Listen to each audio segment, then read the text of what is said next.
You're listening to Inside the Nest with Isaac Donsky. Hey, welcome back to Inside the Nest, your inside look at the world of CCBC Catonsville athletics. I'm your host, Isaac Donsky, the play-by-play announcer for the Cardinals. Before we begin today's episode, I'd like to give a special shout-out to my partner in crime in this endeavor, Mrs. Kate Dibble. Kate is responsible for much of the behind-the-scenes work of this podcast, along with her current job as sports information liaison for CCBC Catonsville. Without her work and helping to set up our platform, edit the podcast, and secure sponsorship from CCBC, we wouldn't be able to bring you this podcast in the first place. So Kate, thank you so much for what you do. I'd also like to give a special shout out to each and every one of the fans who tuned into our first episode. It was wonderful to see all the support that came out for the first episode, and it's wonderful to see how many people are interested in seeing more of the inner workings of CCBC Catonsville. So thank you guys so much for tuning in. We got an exciting episode for you today. Today's episode is going to be all about basketball. We'll be recapping the first half of the men's and women's basketball seasons and looking ahead to the second half of the season. We've got some stellar games to recap, plus an interview with men's head coach Great White. All that is coming up after these messages. You know how we're always like, I can't go back to school because I have bills. Well, CCBC has apprenticeship programs in the trades, so we could earn while we learn. And if we were an electrician, we could fix that. CCBC. See what you can be. The turn of the new year means the start of the second half of the basketball season. Both CCBC Catonsville's men's and women's teams have experienced the highest of highs and the lowest of lows. Such is the duality of sports. The Lady Cardinals began the season with a strong November, going 3-2 with blowout victories over Lackawanna, Middlesex, and Northern Virginia. December saw the winning continue with victories over Jamestown and Camden, plus a massive blowout victory over Hagerstown, where the Cardinals held the Hawks to just 27 points. This stretch of the season saw the emergence of a new star for the Cardinals, freshman guard Anna Thomas. Hailing from PG County, Thomas graduated from Bowie High School before committing to Catonsville. In 11 career games, she is averaging 16.4 points per game, 7 rebounds per game, and 3.7 steals. Her highlight of the season was a 3-game stretch where she scored 27, 36, and 15 points respectively. She isn't the only star for the Cardinals, of course. There's veteran leader Amari McKnight, who's having a great season, the always dangerous 3-point shooter Lauren Russell, and who could forget Kayla Cabbage-Stock, the power forward who's been gobbling up rebounds like there's no tomorrow. In the last game for the Lady Cardinals, Cabbage-Stock scored a career-high 17 rebounds. Speaking of that game, the start of the new year saw the Cardinals face their greatest challenge as they hosted sister school CCBC Essex in a classic sibling rivalry match. Now, sibling rivalry isn't the official name of this rivalry, but if it ever catches on, I want royalties. I'm just kidding with you guys. Essex was ranked number 1 in Region 20. They still are. They're a powerhouse, and they were expected to blow through the Cardinals. After all, undefeated team versus little sister team that's having a bit of an up-and-down season. You can see why people thought this game was going to be one-sided. Well, kind of the exact opposite happened. Yes, the final score says that Catonsville, they got a whooping. It was 94-64, but the game itself, up until halfway through the third quarter, it was a close contest. This game was back and forth. Hard, tough basketball being played. The Cardinals led after the first quarter. It was amazing to watch. This Cardinals team proved that not only can they play against some of the best teams in Region 20, but they're going to be a problem. And this game was a testament to the hunger and drive of the Lady Cardinals. Now, ultimately, of course, they did lose the game, but remember, this Cardinals team was missing 5 players due to injury, only had 1 sub. It was obvious that as the game went on, the Cardinals would get tired out by their opponent, which is eventually what did happen. But at the end of the day, you have to look back on this game and say, wow, this Cardinals team, they fought for it. I'm excited to see what the rest of the season brings for the Lady Cardinals. They sit with a 6-5 record and are looking to sneak into the Region 20 tournament, and I think they can do a lot of damage down the stretch. When we come back, we'll take a look at the men's season from a very unique perspective. Choosing a career is harder than I thought. What's so hard about choosing to be a nurse? Saving lives. Or protecting the world from cyber threats. In sweats, tech is the future. Yeah, but business is everything, and everything is business. That's deep. Did we just think of that? With more than 280 programs and certifications, CCBC can help your most ambitious dreams take shape. Welcome back to the show. CCBC Catonsville's men's team has had an up and down season so far. Sitting at 5-10, 1-3 in conference, the team has shown plenty of fight this year. Now, I can't do justice to this team's performance this season. I could sit here and talk into this microphone about how the season's been a roller coaster ride and how, each game there's been numerous trials and tribulations and the team has really had to fight for it, but I think a more unique perspective would be a better way to describe this season for the Cardinals, and it just so happens that I happen to know a man who can give us the best possible perspective, head coach Great White. I sat down with the man with the coolest name in coaching earlier this January to discuss the season and what we can expect from the Cardinals the rest of the year. We talked about White's new role over at CCBC Dundalk, what he expects from his team, some of the freshman players that have really impressed him, the performance of the sophomores, and which games the Cardinals are circling on their calendar as big contests coming up. Take a listen. All right. Well, Coach White, once again, I want to thank you for taking time out of your busy schedule to come by today and talk with us. I know that you've recently taken up a new position over at Dundalk, which has made things a little busy this year for you. Yeah, a little busy, but nothing that I haven't been doing. Just being a GM, basically managing kids and the team and making sure eligibility stuff stays straight. So that's just the same thing that I was doing for my ball club here at Catonsville. So over at Dundalk, it's just a broader aspect of it, as far as my team and their baseball team and their basketball team and so on. So just got my hands on a little bit of everything right now. Yeah. Well, I really appreciate you coming by. Let's start off by talking about the season so far for Catonsville. We're halfway through the season. The club's sitting at 5-10 right now. What are your overall thoughts so far on what the season's been like? If you ever been a Six Flags, it's the Superman. Is that ride? It's a roller coaster ride right now. We up and down. We gave quite a few ball games away just by not finishing out. We either start slow and finish strong, or start strong and finish slow. And that's something that we're just trying to piece together, completing 4 games, finishing the game off the right way, start to end. And that's something that we haven't had the opportunity to do on a given basis on every single night. Right. You show bits and pieces of it, and as you see, we play against Cecil, and we put a game on. And guys followed the game plan. Guys went through everything that they need to do to win that game, and it was successful. And then you'll see a game like Frederick, where as though we play and manhandle it and control the tempo almost the whole game, and then lose it down, at the last 3-minute mark. Same thing with Baltimore. So it's just been a roller coaster ride. It's been a roller coaster ride, suffering from injuries.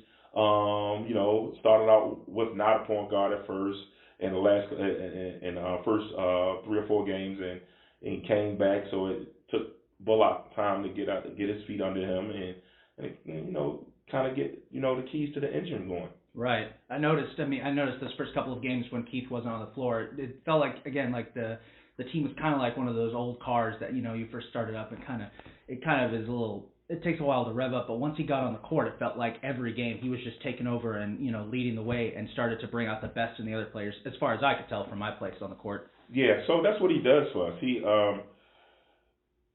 just keeps us sound, keep us level-headed over there in the game.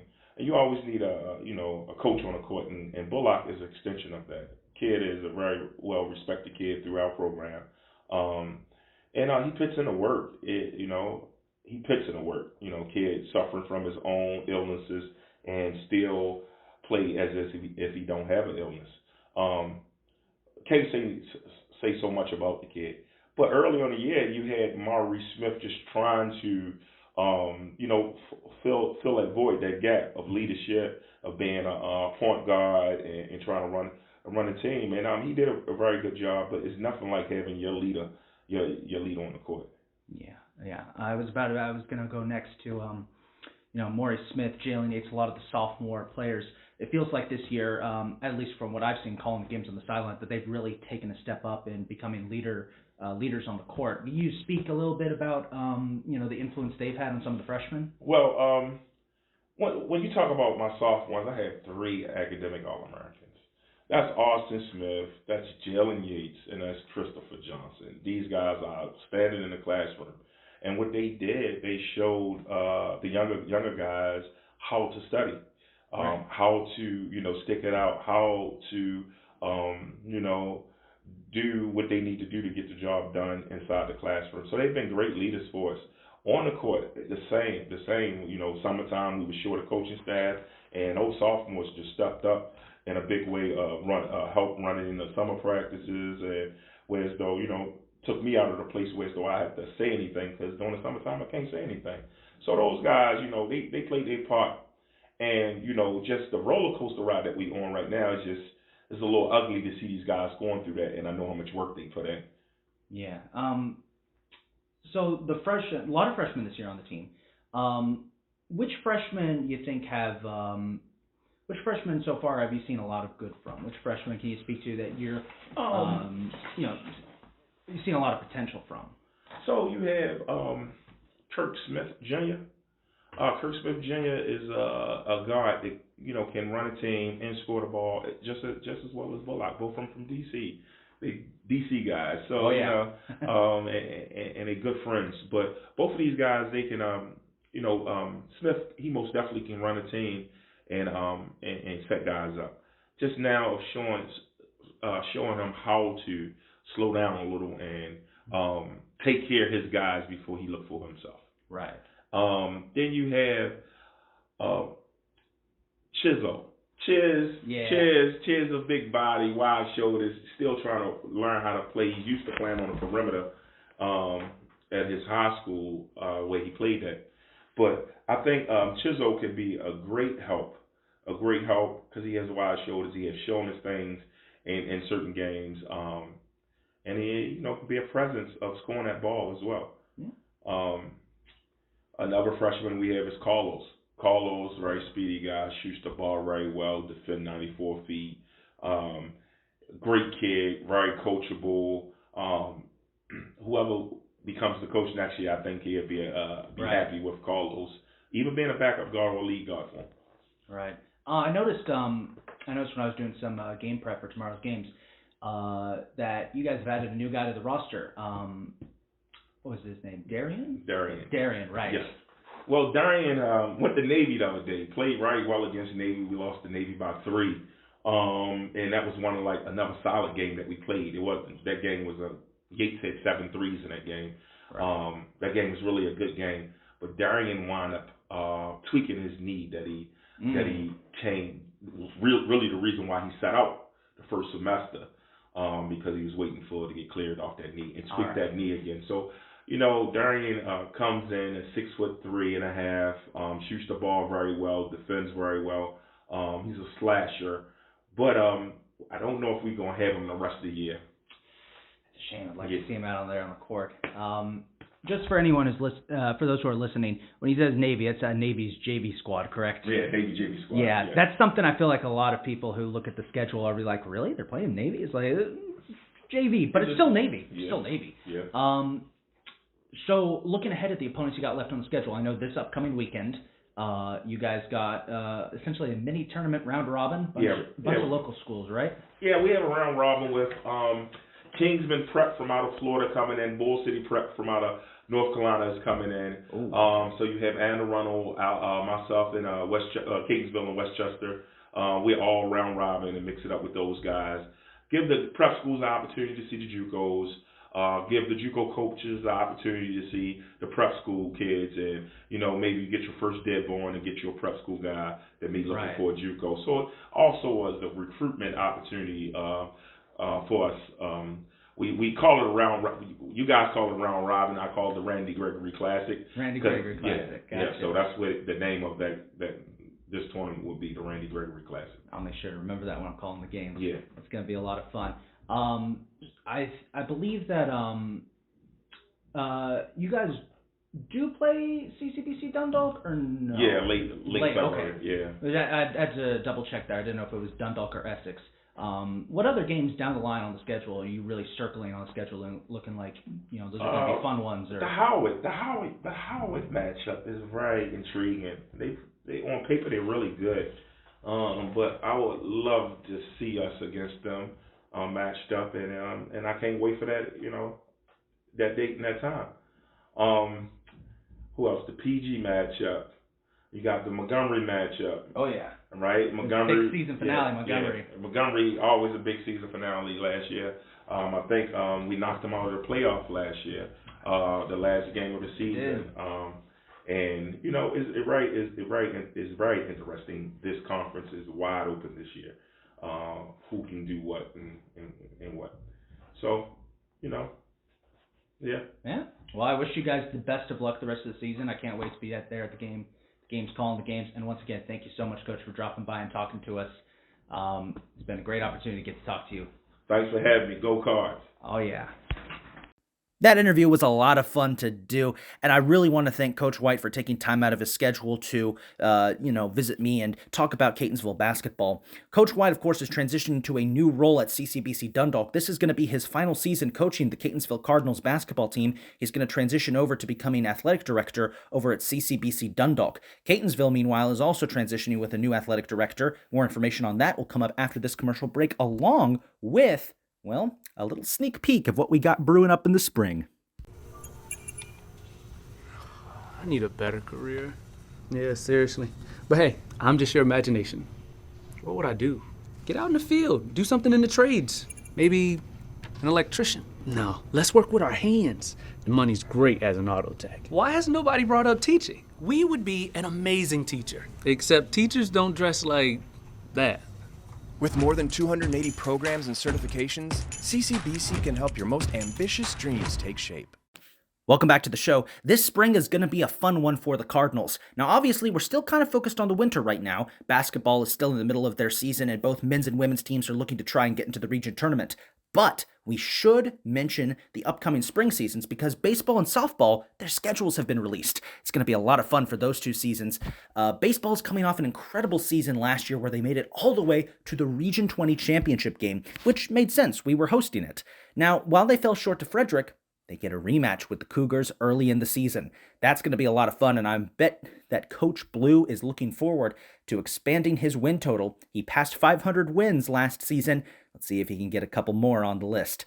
Meanwhile, softball, they're hosting the Region 20 tournament, so there is a lot of pressure on them to perform. And trust me, I think that with the recruiting season they had, they could become a real powerhouse in Region 20. I should also mention that there's been a change of athletic director here at CCBC Catonsville. Well, not yet, but it's in the works. From our first episode, many of you remember that athletic director Melissa Miller stepped up to become the official director of all athletics at the Community College of Baltimore County. With this new role, Miller now needs somebody to fill in as CCBC Catonsville Athletic Director, and that decision has been made. Miss Leslie Ray will take over as the new head of CCBC Catonsville Athletics. We'll have more information on this as it becomes more public, but this is the first inside scoop you're getting of it.